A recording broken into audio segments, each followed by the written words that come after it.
think it's so cross-threaded. I don't even know if you can see how cross-threaded it is.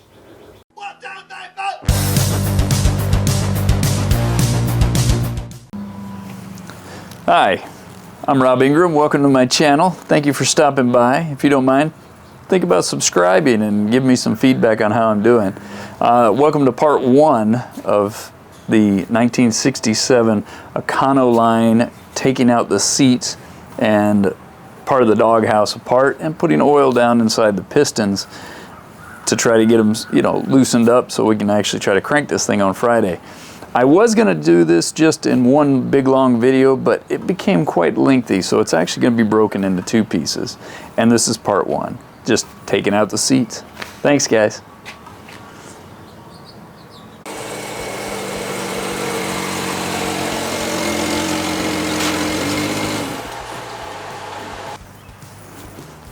All right, now that we're spun around, let's talk about a few things that we want to do, why we're trying to take this doghouse off.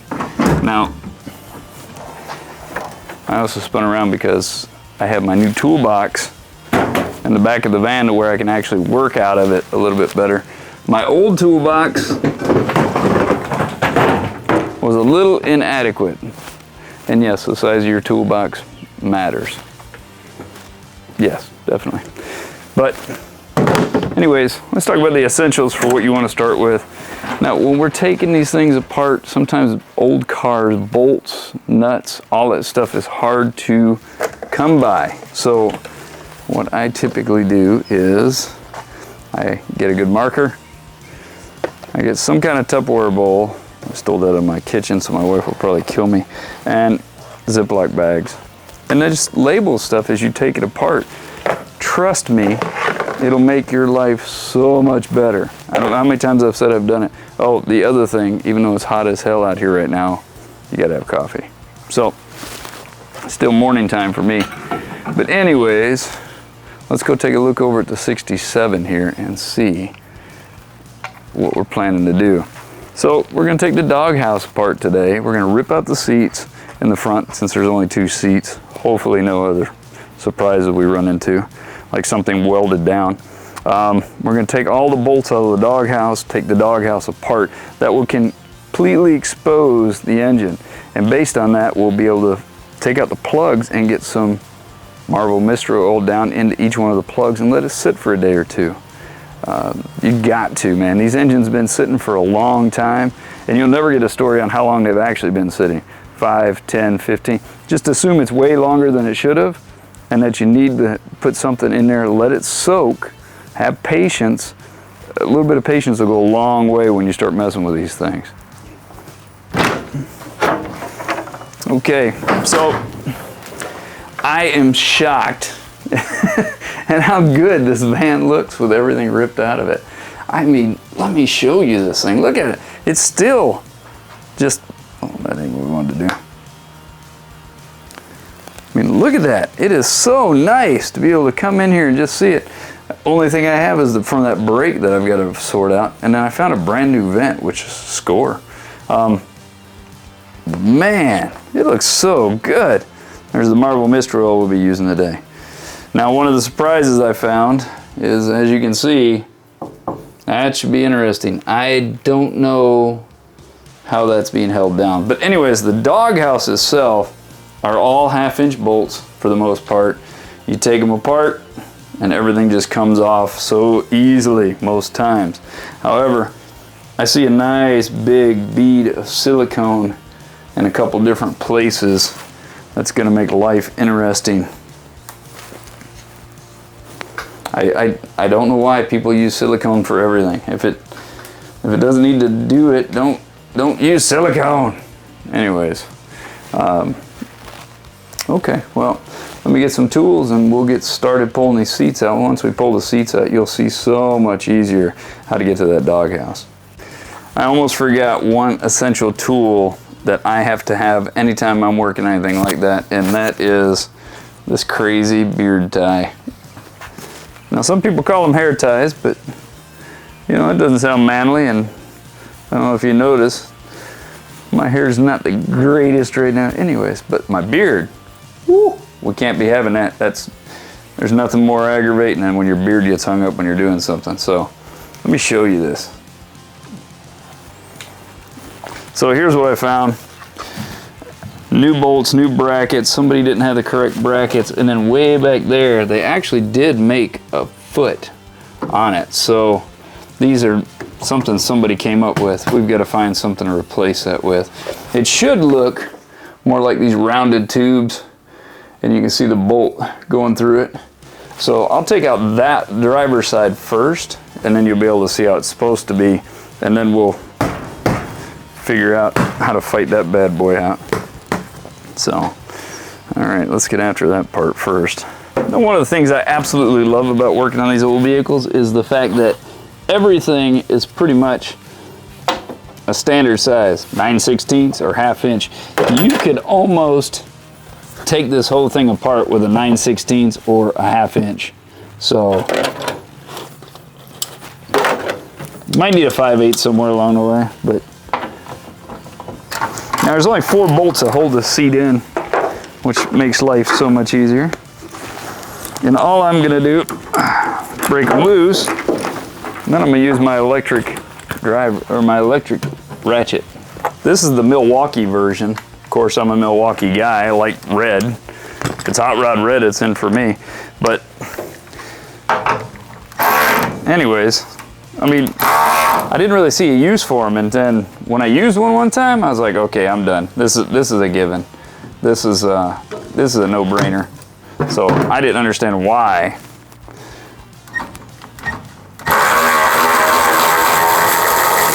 Why I thought this would be a bad idea.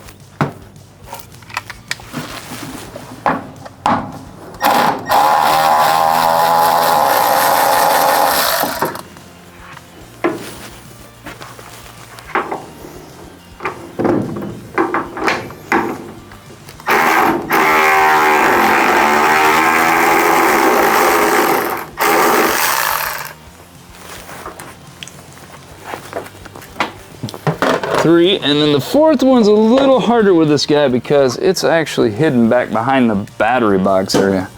So we're gonna need a couple extensions for that.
All right, that's the last of that.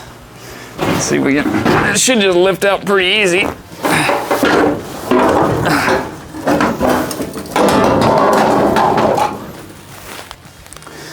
And there you go. Woo! Look at that. Oh, it's one of my favorite parts of working on old vehicles too. Everybody always says it never pays, but look, there's a quarter. When's that from? Let's see, 1968. You know, I like to think about stuff like that, and I'm like, man, I wonder if somebody dropped this. Van might have been a year old when somebody dropped this quarter under that seat and never cleaned it out. So that's awesome. But also we got a penny. Be wild if that's the same year. 1965. So, yep. But anyways, seat's been pulled out. You can see the battery cables. You can see the battery box that's behind it. Not a big issue. Everything's cleaned. So, boom. All right, let's get to the other side.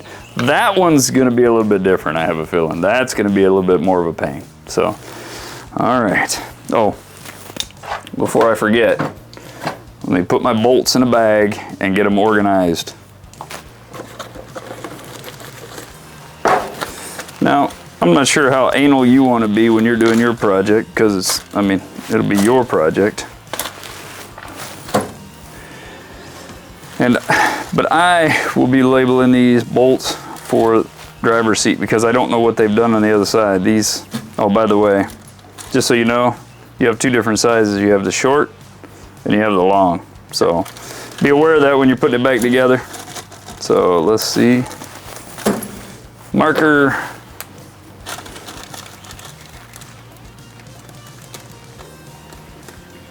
Driver's seat.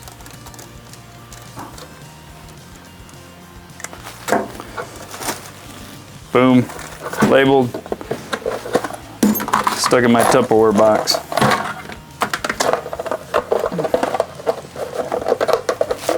Man, friggin' lid don't fit for nothing.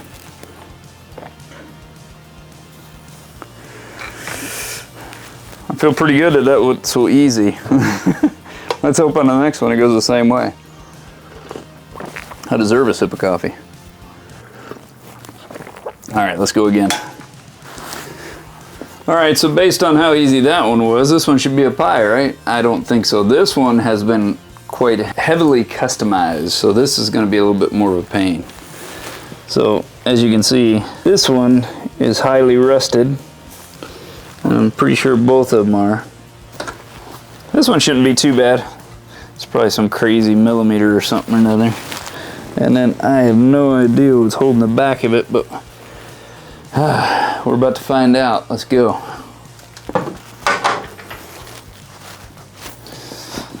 Well, it's a 7/16, so life is good.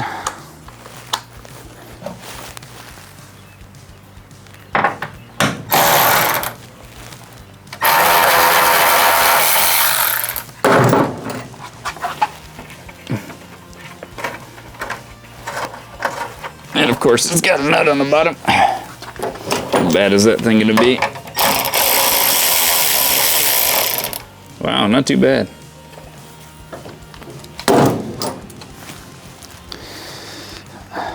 I'm going to label these and put them in a bag, but I don't know how. I don't think we'll be putting this crap back. So, let's see if we can figure out how to get this out without being too. That feels like a 1/2 inch. I'm wondering if I can get the seat out and then fight with the bracket that they left in here. At least it's not like a new car, right? You don't have to fight around everything. Feels like a 1/2 inch. See if I can get lucky. Sometimes this thing doesn't have enough power to actually turn the nut. So,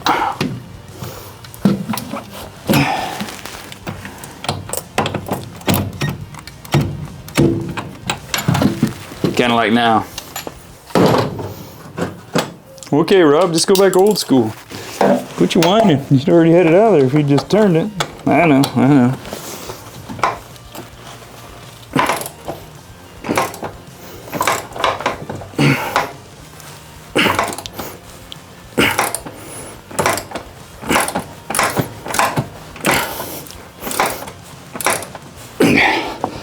I bought a Toyota Celica one time off a farmer in a farmer's field. I was so poor, I had to finance it with him for $250. He let me make payments on it. I made $50 payments. I don't remember how long, but I got it home and the floor was rusted. I could feel my foot going through it. And I told myself, well, one day I'm gonna pull this out and fix it. So finally, after, I don't know, I'd paid it off and probably about 6 months down the road, summer weather came or warmer weather, and I was able to finally rip out the nasty carpet. I pulled out the seat and there was a couple things that surprised me about that vehicle. One was, I found a small bag of marijuana. It was so dried out, it looked like parsley or something, you know, I mean, it was just horrible. Oregano, whatever. But the other part was when I pulled back the carpet, I found a stop sign. That's what somebody had used to actually patch the floor. Look at that horrible bolt. I think it's so cross-threaded. I don't even know if you can see how cross-threaded it is. That is insane. Yeah, I don't know why that wouldn't come out there very easily. Hey, we're halfway there though. Oh man, that one's not even bolted down. Dadgummit, there's not even a bolt there. All right, let's. Sometimes you win, sometimes you lose, right? Hey, speaking of that old Toyota, why don't you list down below what your what some of the weirdest, funniest stuff you found in an old vehicle is? That'd be kind of interesting.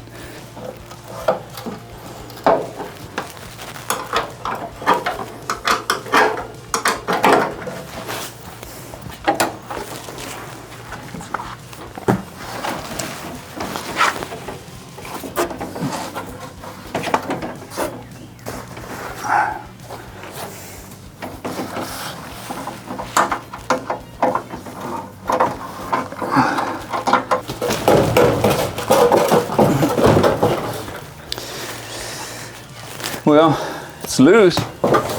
One more bolt. Just one more bolt, but man, does it look rough.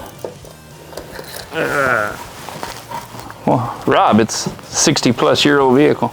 This is not 60 years old. This is somebody put this crap together like this. There's no nut left on it. No head left on that nut whatsoever. I think that one will be my best bet.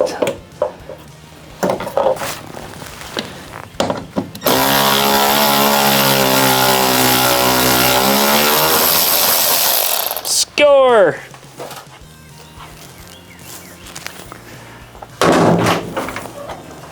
And that was the last bolt holding that seat in. I want you to look how goobered up that thing is. Is that any threads left on that? Look at that. What is that on the end? I mean, look at it. Why? I guess when the wife says, I want to go to the market and you don't have the seat bolted down, you do what you got to do. All right. Passenger seat's out.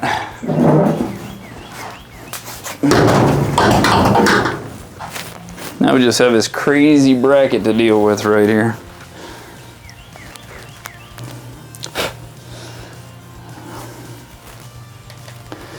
Look at that.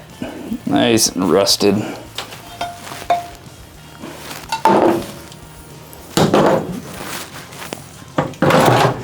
Let me see if I can show you this.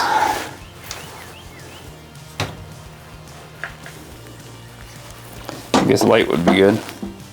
You see how nasty and rusted that is? That's gonna be fun. I think this is why I'm not allowed to have torches at the house.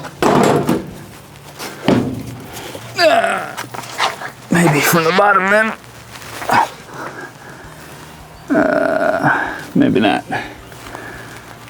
Huh, that's interesting.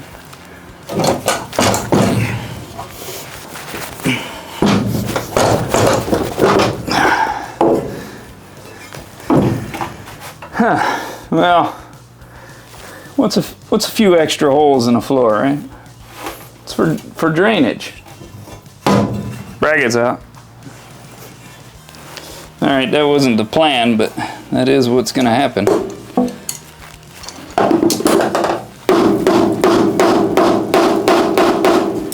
Be down a sharp edge so it doesn't cut me.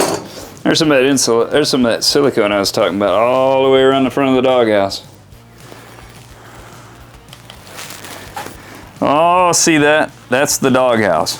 That is everything freed up in the doghouse. So now we can see everything we've got. We got all the room in the world to work. We just had to pull all these bolts out.